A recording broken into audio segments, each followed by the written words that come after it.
Comment ranger des mesures de longueur dans l'ordre croissant? C'est ce que l'on va voir de suite dans cette leçon. C'est parti! Bonjour à tous, j'espère que vous allez bien. On va donc voir dans cette leçon comment ranger dans l'ordre croissant des mesures de longueur. Bien évidemment, au préalable, il faut savoir convertir des unités de longueur avec des nombres entiers ou bien avec des nombres décimaux. Si tu n'es pas à l'aise avec la conversion d'unités de longueur, je t'invite à aller te référer à nos autres vidéos si besoin. On va donc ranger ici ces mesures de longueur dans l'ordre croissant, c'est-à-dire de la plus petite vers la plus grande. Alors pour ranger des mesures de longueur dans l'ordre croissant, il n'y a rien de compliqué si on suit bien la méthode.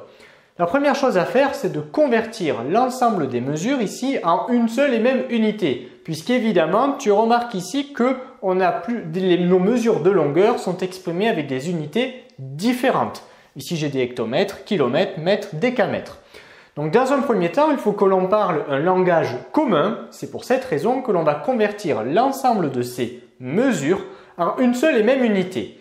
Et l'astuce que je préconise, c'est de tout convertir vers l'unité la plus petite. Cela évite de se retrouver, quand on convertit nos mesures, ça évite de se retrouver avec des nombres décimaux. Donc déjà, je regarde rapidement l'ensemble des unités que j'ai ici et je vais chercher la plus petite. Hectomètre, kilomètre, mètre, décamètre. Ici, l'unité de longueur la plus petite, ce sont donc les mètres. Par conséquent, je vais convertir toutes les autres mesures en mètres. Ça, c'est la première étape. Eh bien, on commence de suite. Donc là, on va commencer par convertir nos 45 hectomètres en mètres. Donc rapidement, j'écris 45 hectomètres dans le tableau.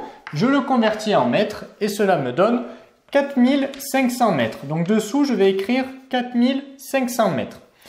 Même chose, maintenant, je vais convertir les 3 km en mètres. Donc 3 km, je l'écris dans le tableau, je les convertis en mètres. Cela me donne 3000 mètres.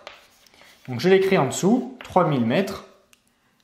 Alors toi évidemment, soit tu peux l'écrire sous ton exercice ou tu peux écrire tout ça sur une feuille de brouillon. Après, libre à toi de faire comme tu veux. Donc là, on vient de convertir nos 3 km en mètres. Ça fait donc 3000 mètres. 700 mètres, je n'ai pas besoin d'y toucher puisqu'ici, je vais tout convertir en mètres. Donc là, c'est bon. Et il me manque à convertir les 250 décamètres en mètres. Donc je rajoute juste un 0 et cela me donne 2500 mètres.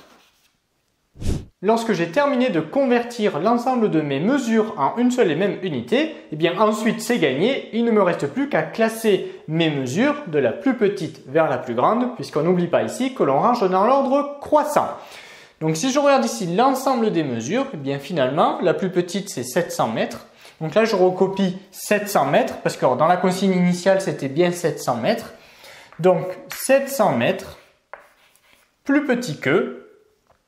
Alors plus petit que quoi? Alors ce que je conseille également au fur et à mesure, c'est de barrer ce que l'on a écrit. Et bien après je regarde le nombre le plus petit à la suite, c'est-à-dire 2500 mètres, c'est-à-dire ici les 250 décamètres. Donc 250 décamètres. Plus petit que. Donc là, c'est bon. Ensuite, il faut que je compare 4500 avec 3000. Donc ensuite, le plus petit, c'est 3000 mètres, c'est-à-dire les 3 km que j'avais ici. Plus petit que 3 km. Et enfin, le dernier, c'était 45 hectomètres. Je te propose à présent que tu t'entraînes à ton tour chez toi et que tu ranges dans l'ordre croissant ces mesures de longueur. Bien évidemment, je corrige juste après, c'est à toi.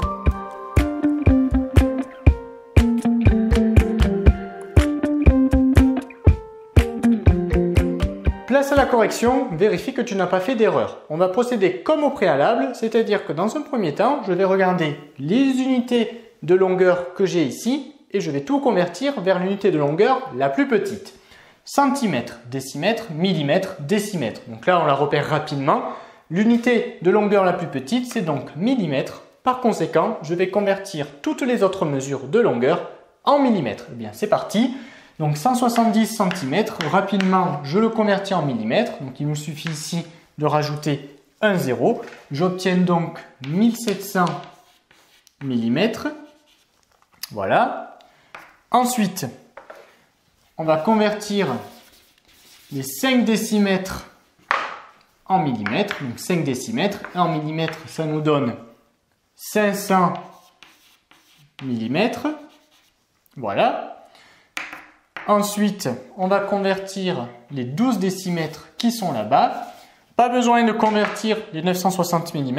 Alors, je peux quand même le réécrire ici, pour compléter ma liste.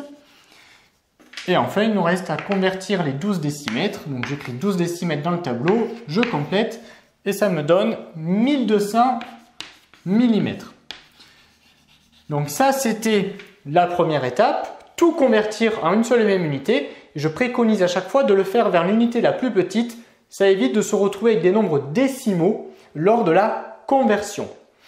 Maintenant, eh bien, c'est gagné. Je regarde donc quelle est la plus petite mesure ici. C'est donc 500 mm, c'est-à-dire 5 décimètres. Donc après, moi, il faut réécrire ce que l'on avait initialement dans l'énoncé. C'est-à-dire ici, 5 décimètres, plus petit que. Alors, plus petit que. Donc ensuite, la plus petite mesure, c'est les 960 mm. Alors c'était déjà écrit 960 mm dans l'énoncé, donc je réécris 960 mm. Plus petit que. Ensuite, la plus petite mesure, c'est 1200 mm, c'est-à-dire les 12 décimètres. Et enfin, le dernier, plus petit que les 1700 mm, c'est-à-dire finalement les 170 cm.